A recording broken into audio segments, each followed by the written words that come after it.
If you are starting a vertical farm and don't know where to begin or which technology would suit your needs, then reach out to the experts at Cultivated. As indoor farm brokers, they help connect you to the right technology and ensure your project is successful. Best of all, their service is free because they work on behalf of their partners. Visit cultivated.com to learn more. And that's spelled cultivatd.com, or click the link in the show notes.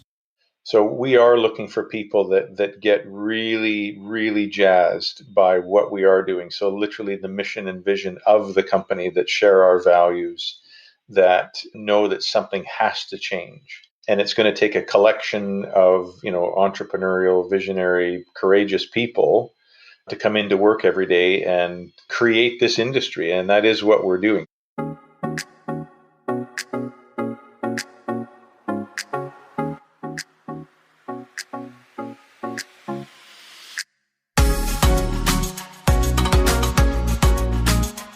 Welcome to the Vertical Farming Podcast, weekly conversations with fascinating CEOs, founders, and AgTech visionaries. Join us every week as we dive deep into the world of vertical farming with your host, Harry Duran. Vertical Farming Podcast Season 3, welcome back. First-time listeners, you're in the right place if you're looking for a show where we talk to fascinating CEOs and founders of the leading vertical farming companies or controlled environment agriculture companies, or greenhouse companies occasionally, and you'll learn more about why I bring all those up as you stay tuned for the interview today. I'm Harry Duran, and I want to thank you for making time out of your day to listen to these episodes. And I don't take your listenership lightly, so if you've been listening, whether it's since episode 1, season 1, or you just found us, welcome. Last week, we had a great conversation with Nona Yehia and Caroline Croft Este, co-founders of Vertical Harvest. The ladies are doing some amazing work in Jackson Hole, and I was really inspired by their stories of how they came together and even their model for how they hire workers with disabilities. It's really, really inspiring. Please, if you haven't checked that one out, give that one a listen. I'm grateful for an additional sponsor this episode. It's Indoor AgCon. Whether you're starting up or scaling up, Indoor AgCon can help you grow your vertical farming business. Live and in person this year, the premier trade show and conference for vertical farming and controlled environment agriculture heads to Hilton, Orlando from October 4th to 5th. You can explore an expo floor filled with new product resources and business solutions, attend idea-packed educational sessions led by top CEOs and thought leaders, and connect with peers and potential business partners at great networking events. Learn more and take advantage of early bird registration at indoor.ag, and you can save an additional $100 off registration with our promo code VFPOD2021. And I'll be sure to have all those links in the show notes so you can take a look there as well. This episode is also brought to you by the Vertical Farming Weekly newsletter. Kudos to our team member Daniel Dre for doing all the research to bring you those weekly updates. Sign up today at verticalfarmingweekly.com. If you enjoyed this episode or past episodes, leave a rating and a review at ratethispodcast.com/VFP. I'll definitely read it out on next episode. Okay, enough from me. Let's hear from our fantastic guests. So Dave Dinesen, CEO of CubicFarms, thank you for joining me on the Vertical Farming Podcast. My pleasure, Harry. So we are in April 2021. And I'm curious to ask, given the tumultuous year and a half we've all experienced globally, has there been a takeaway for you when you look back and what we've been doing? I know we've all been through varying degrees of ups and downs. I'm wondering if there's something that stands out for you over the past year and a half. Well, being in the AgTech space, the pandemic has shown that the world we live in, which is centralized farms relying on diesel fuel and jet fuel to get food to where people live, it already wasn't sustainable and it was already being questioned and challenged and needed to change. But the pandemic showed that we can have borders closed. We can have a world where we don't have airplanes landing in every airport every 30 seconds. And so, you add these things together, and being able to localize commercial scale, quantities of food is a necessity. I mean, a third of the planet already has to, import all their food. That's only going to get worse. So all of these things together, it made me, appreciate the industry that, it's certainly an emerging industry, but boy, is it necessary. So that's been, right thing, right time in history. Yeah. Yeah, that's been a common thread in the conversations that I've had, especially as I actually kicked off the podcast in the middle of the pandemic. So it made very apparent the need for local access to food, the need for different ways of getting food delivered to people, fresh food, and even people's definitions of, what fresh food looks like and the possibilities of what can be grown in-house. So can you talk a little bit about how the industry has grown, evolved, changed since you got started with Cubic Farms in 2015? Sure. So the technology actually started in development as far back as 2010. Our founders are Dutch greenhouse propagation farmers, and they started, messing around with this kind of technology, sort of leveraging that lifetime of innovative ag tech. So going way back, and back then it was early. LED light efficiencies and spectrums were early. The public perception of it early. Different groups willing to be your customers early. And so, the good news is that a lot of these things have really begun to mature. So, the industry is sort of coming into its own. So, for example, seed companies are now making, seed varieties that are optimized for indoor hydroponic growing under LED lights. And now I think people are looking for this kind of produce. They're seeking it out. Yeah, so it's gone from being, very early to now it's, hurry up, we need more of it. I've certainly seen demand change. I've also seen the number of players in the industry change. It felt like, way back we were there was only a handful of us. But now there's certainly lots of people getting into that localized growing, which is what we need. We're focused on the technology space at Cubic Farm. So we develop the automated indoor commercial scale technology for both growing plants, vegetables, and live green animal feed. We have two divisions. So we're focused on the technology, and then we provide that technology to farmers to grow commercial quantities locally.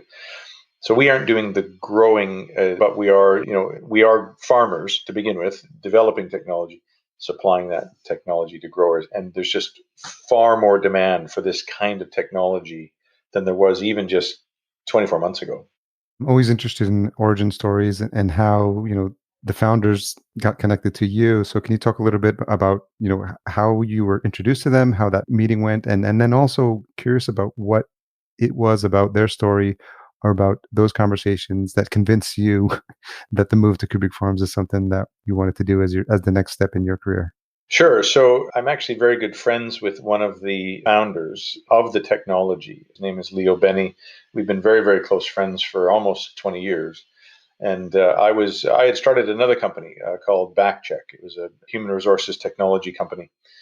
Started that in 1997, sold it in 2012, and so I saw the beginnings of Cubic Farms when I would, go and visit my friend and see a cool thing that he's doing. He had already built a very large, actually the largest propagation greenhouse operation in North America, Bevo Farms. So a very well established ag tech expert. And he was building, beginning to build the next thing. And I saw this machine that was able to produce enormous amounts of produce with very little energy and very little labor. And it was very different than anything else out there. And I always said to him, boy, if I ever had the time, I want to get involved in that.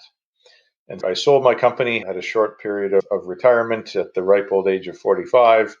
And he phoned one day and said, I think this is ready. Do you want to put a team together and start taking this to market? So that was 2015.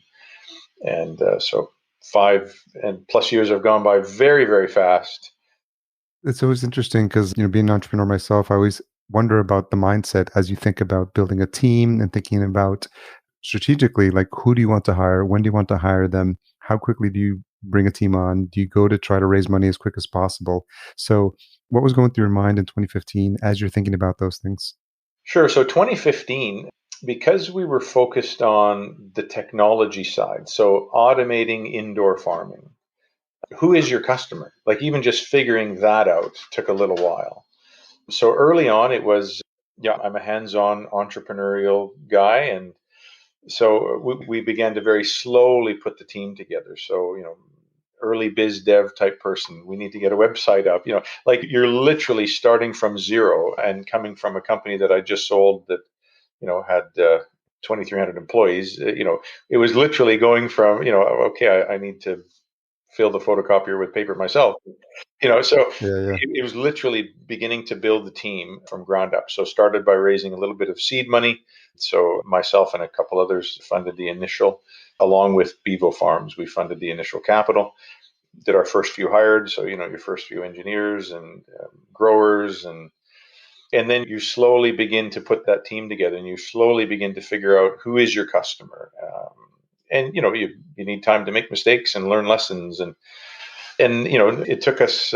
We've been more than doubling every year. Each year at our Christmas party, there's always a bet. Okay, how many people in the company this time next year? So I think in 2019 we were at 40 something, and this year we were at 90. So we're literally, growing very, very quickly. And fortunately able to, attract, some of the best talent on the planet in the space. So, yeah. What do you think is happening right now in the space that people are looking at this as a potential career, and some people even changing careers completely, coming from a space that's not controlled environment agriculture, not vertical farming, but they see something in either, what you're building or the potential for this to do good for the planet. As you have those conversations with new hires and people that have been on the team, what's the sense that you're getting for what's driving people to take part in this journey with you? Yeah, so it's a great question, and one that we're passionate about. So we are looking for people that get really, really jazzed by what we are doing. So literally the mission and vision of the company, that share our values, that know that something has to change. And it's going to take a collection of, entrepreneurial, visionary, courageous people to come into work every day and create this industry. And that is what we're doing. So just lately, we've been able to attract some top talent. Most recently, Eduardo De Martin, who is the general manager of Microsoft in Vancouver. One of the top, AgTech guys on the continent. Technology guy on the continent, made the shift from Microsoft to CubicFarms. A guy that could literally go anywhere, write his own ticket, one of the most sought after technology leaders. And he's joined us. And he wants to do something meaningful for this, next chapter of his life, something that he's proud to show his kids, that truly will make an impact. And that's been a very common theme, I would say, for the last couple of years of the new talent that's come our way. And one of the things that we've just done to further that is we've just started, we are publicly traded, and we've just started an employee stock participation program, where employees can invest a percentage of their paycheck in stock, and the company will match it. So, in a sense, you get to buy shares at half price, to you as the employee, right? And I'm so excited about our company investing in our employees in this way, because at the end of the day, they're the ones creating the value. And we need to attract and retain the very best talent, and they are going to be creating an industry.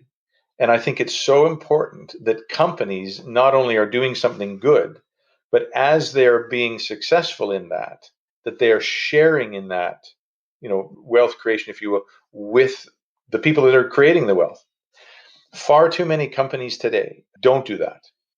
And it's why we have such inequity in the developing world, where you have a handful of people that are, I'm certainly capitalist, and I believe in business, but at the same time I also believe in those that create the wealth should be absolutely sharing in it. So we're super excited and really passionate. So we're trying to give that passion back. So you're coming and bringing your time, your passion, your talent, and you're helping us create value. We want to do whatever we can to give that back to the very people. Obviously our shareholders need to have a good return, but I think our shareholders are excited that the people they're betting on every day, which is our wonderful staff, are also able to invest and share in that value creation. So it needs to be reciprocal. And so I think everyone can feel that within Cubic Farms. Yeah.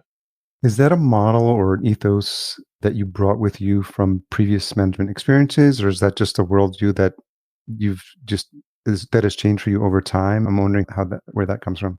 Yeah, so in my last company, I wanted as many employees as possible to have share options. We weren't publicly traded, but we did have a stock option program.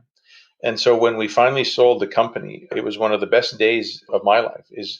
we had about 500 employees, and there must have been at least 100 that did participate in our stock option program. And often we were the first real job they had out of university. And so they were with us for, 5, 6, 7 years. And along that journey and bumps along the way, challenges, lessons, all these trials of, that anybody who's ever run a company, there's lots of hard days. But because we had so many employees that were shareholders in the business, and they also invested when we raised capital. So we had all these shareholder, option holder employees. And it's not surprising to me that we became one of the largest in the world very fast. We were based in Canada. We were the largest in Canada we were 4 times larger than all our competitors combined. And I credit that to our people. They just gave that extra because it was their company. It wasn't just my company. It was their company. And so when we sold the business, we were able to walk around and hand out very large checks to lots and lots of people, life-changing amounts of money. And they earned it. They earned every nickel. So they're paying off cars, they're putting down payments on houses, paying off student loans. Like, this is life-changing amounts of cash.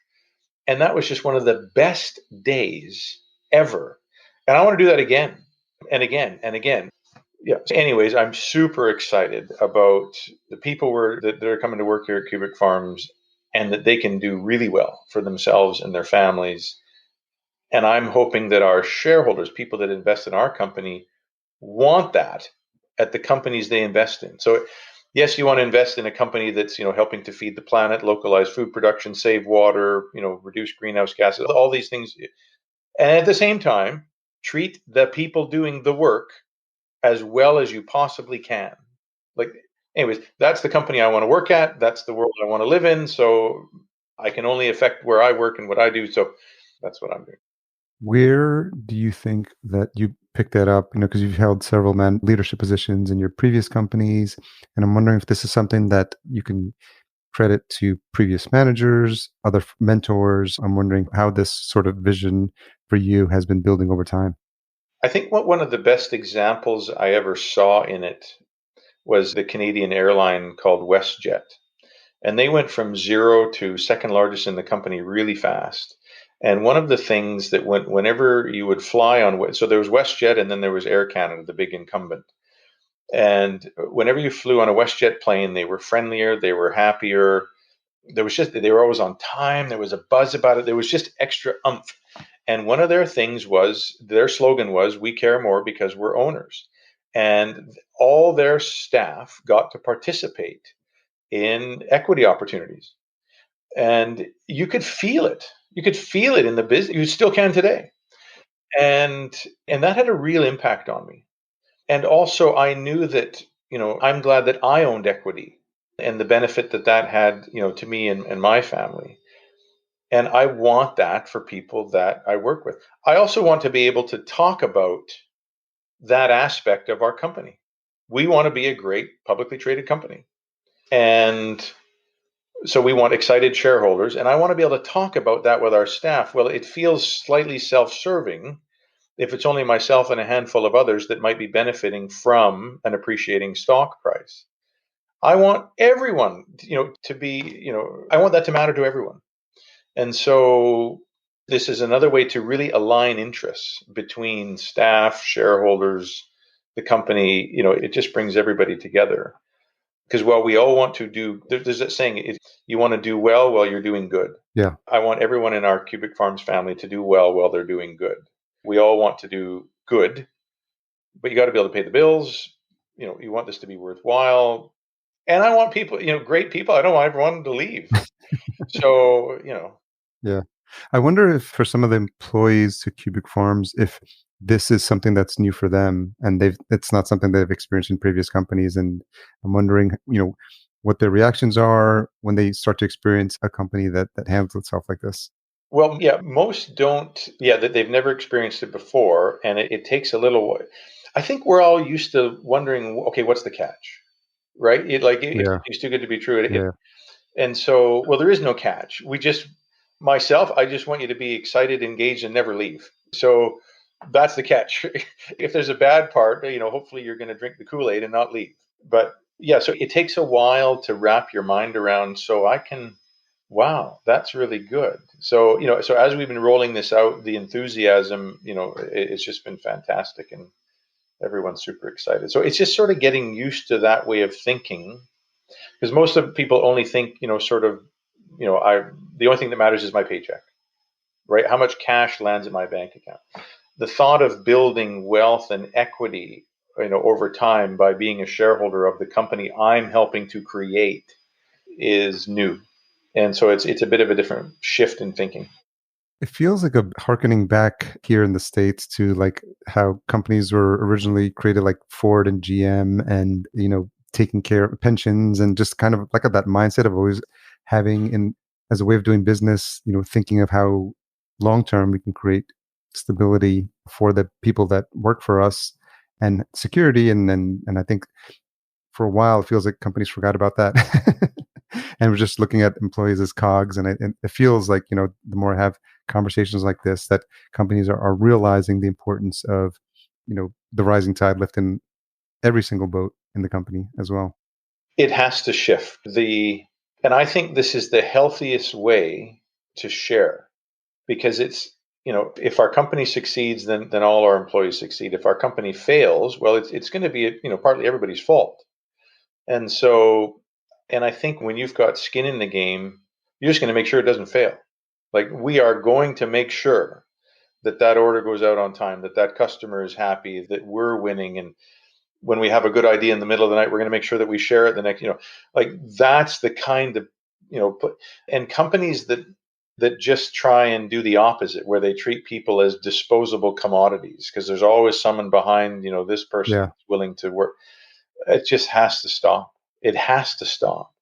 And I think this is a healthier way than, just taxing people heavier and asking, for example, government to then distribute money, which is certainly what's, what we're trending with more now. I would much rather have more and more companies share as they succeed, directly with those that are creating the wealth anyways. Because at the end of the day, if a handful of people at the top, make slightly less, it doesn't change their life at all.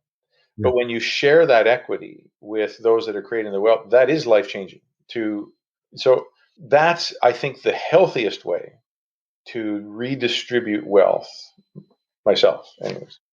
Yeah, it makes a lot of sense.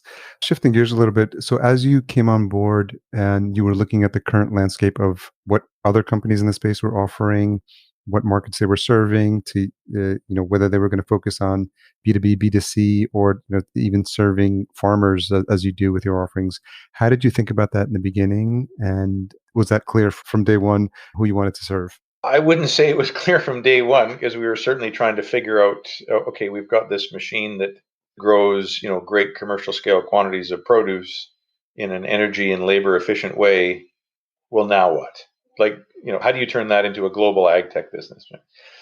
So it was, a few years of figuring that out. How do you take this technology to market? Who's your customer? How do you scale it?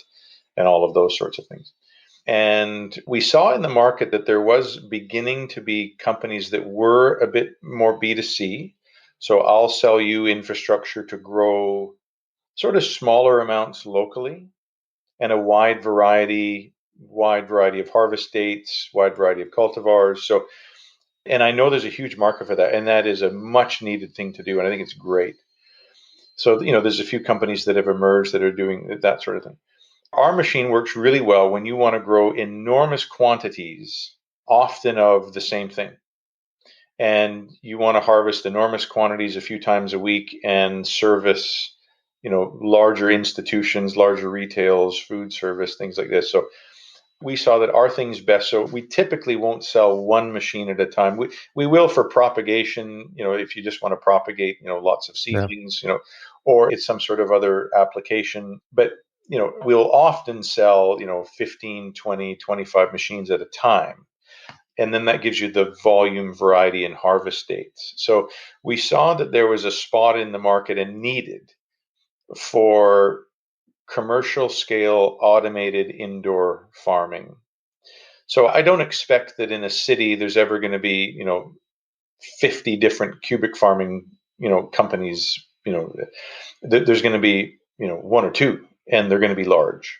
And that's really been our focus, is larger scale indoor automation. And then, yeah. So, for the benefit of the listener who may not be familiar with Cubic Farms, can you outline what your current offerings are and which markets you're serving?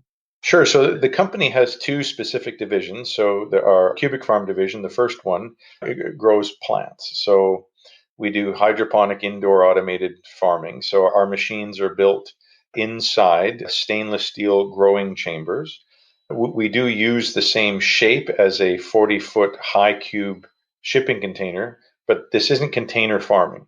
We use that as a convenient growing shape so that we can manufacture centrally and then ship our machines pretty much ready to go. And then we'll assemble them as a system. So as I say, we'll put 15, 20 of them together. So a couple of machines for propagation, and then a whole bunch for cultivation, and then an irrigation system. So it'd be a larger system. And that, 20 machine setup is going to produce, millions of heads of produce a year. So that's one side of the business. So, and we can do obviously the leafy green space. We can propagate from seed to seedling most plants that can be grown hydroponically. So our propagation machine, it'll propagate even for like nurseries or greenhouses or at very high quantities with great germination success rates. So, and then we can do edibles, non-edibles, nutraceutical ingredients, flowers. We've done trees for reforestation companies. There's lots of different crops that the machines can grow. Of late, we've been focused on the leafy green space just because there's such an acute need. Like so many recalls with centralized farms shipping things, and it's just been disastrous. And more vegan, vegetarian diets requiring more and more localized leafy greens, and more demand from the public just because they all taste so good. Like once you've started eating this kind of grown produce, you struggle to go back. So the demand's there, so we're certainly focused on that. So that's what the cubic side of the business, or the plant side of the business. The other technology that we have is a company called Hydrogreen, and we actually are able to grow commercial scale amounts of live green animal feed. So in other words, we can recreate grazing lands indoors. So it's not that the animals run around and graze indoors. It's that one of our Hydrogreen machines is 80 feet long, 20 feet high, 10 feet wide, and it's 8 layers high. It will produce the amount of live green feed, the equivalent to 200 acres of grazing land. Wow. So using a fraction of the fresh water and consistently. You can have all the grazing lands in the world, but if they're covered in frost and snow, they're not overly helpful. Or if you don't have the fresh water available to irrigate, not very helpful. So our Hydrogreen technology literally lets livestock farmers feed, dairy, beef, camel, sheep, goat, racehorses, whatever you're able to feed them with live green feed every day consistently. Now your animal is going to perform better. You can have more animals per acre. Their manure is far less nutrient dense, so much better for the environment. The animal lives longer. They have more babies. You'll get more milk, better quality meat. You'll finish animals faster. They'll perform better. So you're treating the animal well. You're looking after the environment well. Yeah, it's just so needed in this world. Have you noticed, or was anything surprising for you in terms of the different industries that we're starting to see applications for your technology? So you do mention botanicals, nutraceuticals, and that in previous conversations, it's something that struck a chord for me. It's just, it was like sort of like an aha moment, like, wow, I didn't realize this could be used for this application.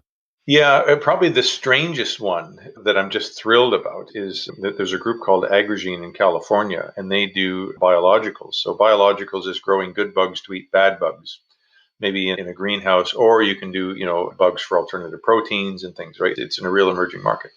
They actually bought one of our systems to grow the larvae and bugs in. So, we advertise, don't need pesticides because there's no bugs in our machines, yet someone bought a system to put bugs in. So because the machine is so flexible, we have several watering solutions, several different tray designs. The same machine, it's like we've built the iPhone and the farmers are coming up with the apps, because there's so many different crops that you can grow in these systems. Yet very, flexible, food grade, automated, system. So we're the indoor tractor of farming, and farmers are going to figure out lots of things to use that tractor for, right? Yeah, it's one of my earlier conversations was with Virginia Emery, and she's the founder of Beta Hatch, and they actually grow insects indoors as well. So it's been fascinating to see all the applications and all the. It's interesting to know that your technologies can be adapted to these different use cases, which is fascinating. Yeah, our machines are patented, and it's the undulating path that is a very powerful part of our patent. It lets us have only one row of light at the top, yet hundreds of trays of plants, or in this, one case, bugs, growing. And yet you can use every cubic foot of space. You don't need hallways for people because the machine brings every tray to the front for harvesting and planting. So you're reducing your labor, reducing your energy. So then it's just, okay, well, what else can we grow? And so we've developed a few watering systems, a few tray designs, and it's just a very flexible, powerful piece of kit. Yeah. You've also recently won an award from the dairy farmers, a Nexus Innovation Award, I believe it was. That's right. Yeah. Yeah. Can you talk a little bit about that? Yeah, we're very proud of that. 300 different companies considered, and so winning that, that's for our hydrogreen technology, so the live green animal feed. Livestock farmers know that it's just such a crucial change in how they're feeding animals to be able to, reduce the amount of land required, reduce the water, and yet feed the animal better than they've ever been fed before. It's the combination of all these things. And then the animal rewards you by performing better than they've ever performed. I mean, livestock farming, is responsible for a significant amount of greenhouse gas emissions. So just that, forget about all those other benefits. If you just talked about the greenhouse gas issue, hydrogreen significantly reduces greenhouse gases by both reducing the amount of gases from the fermenting ruminant, so the animal waste, because they're able to absorb the nutrients so much more readily, and then they're not then passed through their waste. And then because you're able to, feed in a much more sustainable way, the growing of the feed is much more environmentally friendly. So you add these things together and there's a significant environmental impact, but then there's also all these other benefits to the farm, the animal, the consumer. As you think about how fast and the industry is growing, and even just from the time I've been hosting the show, it's been so interesting. If you just watch the news, there's lots of funding coming in, lots of money entering the space. What has you excited about where the industry is headed? And also, can you talk a little bit about any relationship you have with other colleagues in the space as well? Because the industry as a whole hasn't been able to get together for almost a year and a half now. Yeah, so one of our shareholders is Osprey Ag Sciences, and they invest in other similar sort of farming AgTech businesses. So they've been great at bringing together their portfolio companies, which we're now one, and just introducing CEO to CEO. So we share ideas, industry insights, things like that. So, for example, we have a great relationship with Freight Farms. So Freight Farm, does the localized container farm. And we get along great because we aren't competing. We're serving very different markets. Yet we can, share stories and referrals and things like that. AgRegine's another example of that. There's another one called Love, local urban vegetables, that are building some really cool substrates. And so, yeah, there are opportunities to still, fellowship and share ideas and things like that. And in some ways, it's almost been easier because it's actually fairly easy and efficient to do 90 minutes on Zoom. You can bash through a lot of stuff, and you don't have to get on an airplane and stay overnight. And so if you want to stay in touch, you're in touch. And same with reaching out to different investors, and it's actually easier. So I'm hoping when the pandemic, sort of ends, that a lot of this doesn't change.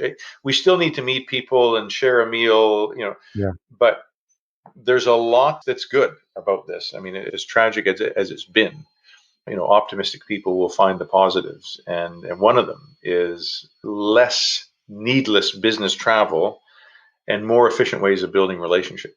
That's interesting. Yeah, and I think people who were questioning whether this was possible, and even things like remote work, they were forced into the experiment, whether they were ready or not. And I think surprisingly found that things not only survived, but in some cases thrived when there weren't distractions. that you would find in person, or the need to commute and all that sort of stuff. So I think each company's handled and responded to it differently, but I think a lot of them were surprised at what is possible, and speaking probably a little bit to what you were talking about as well. Yeah, I hope a lot of it sticks. I find, meetings on Teams or Zoom, man, they're efficient.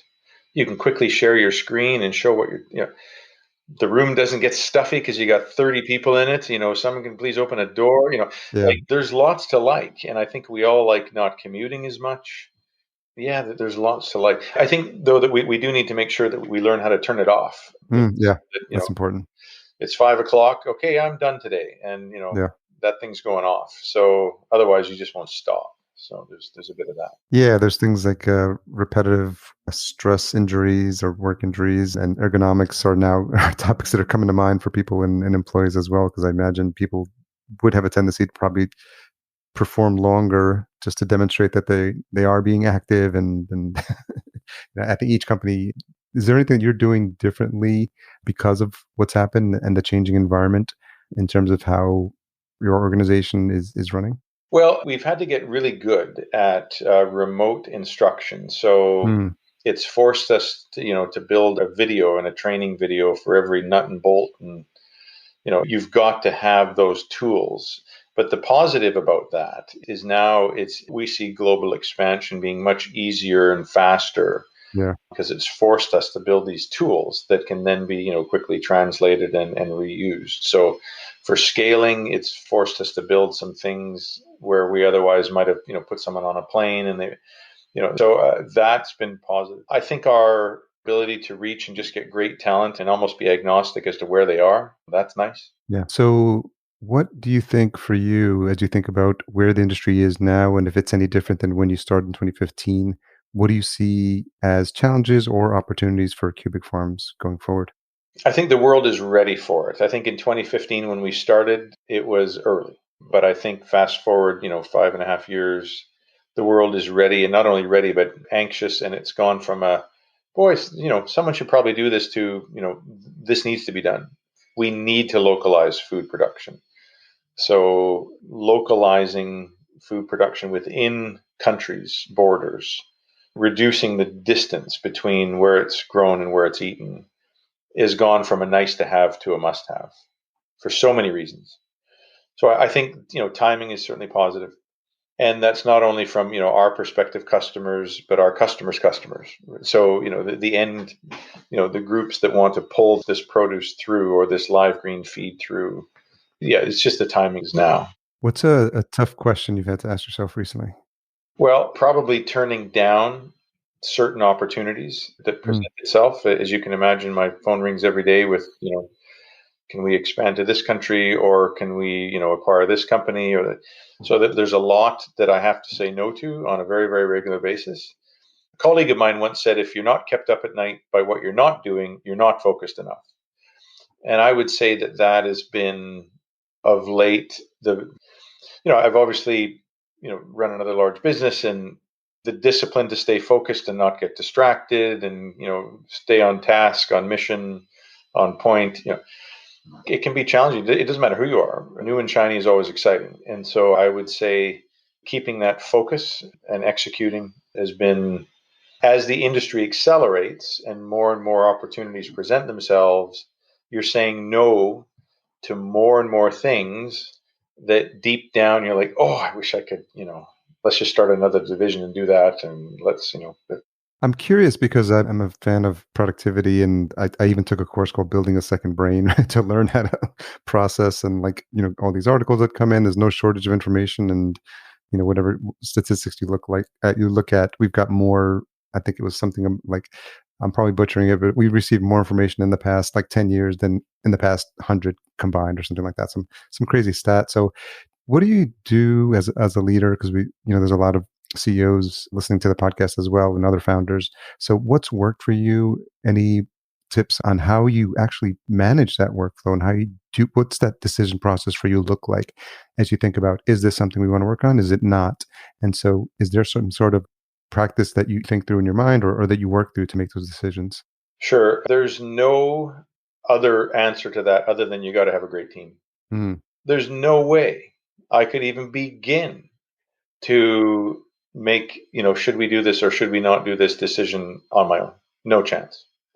So that's why I need spectacular engineers, growers, technology people, finance, business development, just, every department, every division of our business needs a great leader in that. And they need to be 1,000 times better than I am at what they do. And so then having that team, and I trust them, and they're going to tell me, you should look at this, or I'll ask them. So if something comes across my desk and I think it's kind of cool, I'll send it over to one of my colleagues. And, what's your thought on this? Or I'll send it to a couple of them and I'll ask for just that candid feedback. But you've got to have great people that are better at what they do than you are. And you've got to have that great trusting relationship and know that you're not going to have a blind spot. So, there's that saying, nobody's perfect, but a team can be. And I just so subscribe to that. You've got to be self-aware. You got to know what you're good at. More important, you got to know what you suck at. And most of us are good at one or two things. And you've got to have great people that you trust doing all that stuff that you don't do well. Who do you look to for inspiration, either now or in the past, and has helped you to shape the way you think about these types of things? There's certainly no shortage of great business, books and leaders that, so like The Good to Greats and, all of that. So I'm a big subscriber to several of those things, but I have a handful of mentors in my life that will be candid and honest and who I respect. And so surrounding yourself with great, smart people has just been crucial. I've got a fantastic chairman of the board who just adds value to my life every single day. And so as a CEO, having a supportive board where they have your back, that'll give you honest, candid feedback, but at the end of the day, they support you, that is so empowering and refreshing. And so having that candor and that trust, just so crucial. Yeah, like your brain trust sounds like what you're describing there. It's really important to have that by your side at all times. Crucial. What do you do to disconnect? Because as you just stated, it's very easy to be on all the time. But, for our own sanity and for your own mental health and well-being, I imagine you need to have some strict rules about, how to disconnect and when, and what's been helpful for you there. Yeah, so we're the two things for myself personally. So one, I'm actually a professional musician as well. So I'm in a band called Kick Drive, and we record albums. We've got a few on, Spotify and Apple Music. So there's a shameless plug for Kick Drive. We'll make sure to include those in the show notes. So I'm a lead guitar player, love playing music, got lots of musician friends. And so getting together and playing music is just a hoot. And then as a family, we're avid boaters. So we spend a fair bit of time on the water. And I've found that to be almost life-saving, that, no matter how stressful of a week, if you can untie the lines and float for a few hours, all of a sudden you're a million miles away. And so I encourage, a lot. You've got to have that outlet. So whether it's golf or motorcycle, or I do a bit of that as well. Not the golf motorcycle bit, but you've just got to have an outlet. You have to, and ideally with your family. So something that you can all share and make memories together, and where they know they've got you undivided attention, and you've got theirs as well. So that's been crucial. So yeah. What's something you've changed your mind about recently? I think I used to be more jaded about the public markets because this is the first company where I've been CEO and we've been public.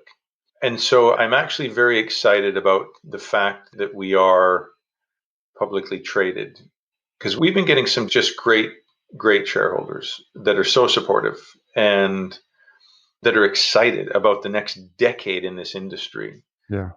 So yeah, I don't know that that's an overly, great answer to your question. Yeah, no, the beauty of it is that I've received a wide range of answers to it when I've asked it. So there's no wrong answer there. So thank you for sharing that.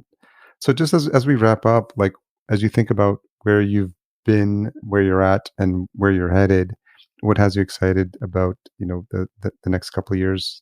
Right industry, right time in history. And I've seen this movie before. In my last business, AgTech, it was an HR technology company we focused on background screening. Started in 1997 in Canada. Yeah. nobody wanted to do background checks before they hired people in 1997. And then September 11th happened. And we were in the right business, right time in history, right country. And the business just exploded. And I would say that the pandemic has been that for this industry. And so I've felt this, I've seen this before, when you have this catalyst, this sea change, this tipping point, because we all knew deep down that localized growing needed to start happening, that sustainable growing had to start happening, that yes, we need things at a good price, everything needs to be affordable, but also where is it from and how's it grown? We got to finish that sentence. So it has to be affordable and accessible, but it also has to be sustainable. So if you can finally bring all that together, and that's where the technology is now. And so it's gone from a nice to have to a must have. And then the pandemic has made it, okay, it is crucial because borders can shut. Ships can go sideways in the Suez Canal and suddenly, so everybody's realized that the global supply chain for food is far more fragile than we've all sort of hoped it was. So right business, right time in history. And I get to have a front row seat at, being a small part of it. Yeah. It's interesting that you have the perspective having gone through a similar experience before with your previous company. So knowing what the signs are, what to look for, and when you see them happening, knowing that sensation like, oh, I'm going through this again, it's happening again. So it's nice perspective. So thank you for sharing that. So I really appreciate you just sharing your story. And that's really what this show is about, getting to know a little bit more about the founders and the CEOs of these companies that are doing some really exciting things in the controlled environment, agriculture space, vertical farming space. And I appreciate you coming on and sharing your story, Dave. A pleasure, Harry. Thanks for having me. Yeah, I hope we speak again. Yes, definitely. When conferences are back online. Awesome. Thanks to Dave for coming on the show, spending his precious time with us and sharing his story. As always, full show notes available at verticalfarmingpodcast.com. For those of you that are not aware, we do a summary, timestamps, links mentioned, and a couple of quotes from the episode. And we're also starting to put together transcriptions for each episode as well as formatted PDFs if that's easier for you to consume. So please check those out at the website. Thanks again to our title sponsor, Cultivated. If you're looking for a vertical farm and don't know where to start or which technology would suit your needs, reach out to them today. Best of all, their service is free because they work on behalf of their partners. Learn more at cultivated.com, and that's spelled CULTIVATD.com. Just leave out the last T. Additional episode sponsorship provided by Indoor AgCon. Take advantage of early bird registration discounts at indoor.ag, and you can save an additional $100 off registration with our promo code VFPOD2021, and we'll have that in the show notes. Podcast production and marketing provided by Fullcast. Sign up for a free podcast brainstorm at fullcast.co/VFP. As a reminder, if you're enjoying the show, leave us a rating and a review at ratethispodcast.com/VFP. We'll be sure to read those out on future episodes. Tune in next episode for my conversation with Charlie Guy, co-founder of Let Us Grow. Until we meet again, here's to your health. Thanks for listening. To read the full show notes for this episode, which includes any links mentioned in the episode, as well as a full show transcription, visit verticalfarmingpodcast.com. There, you can sign up for our email list to be notified when new episodes are published.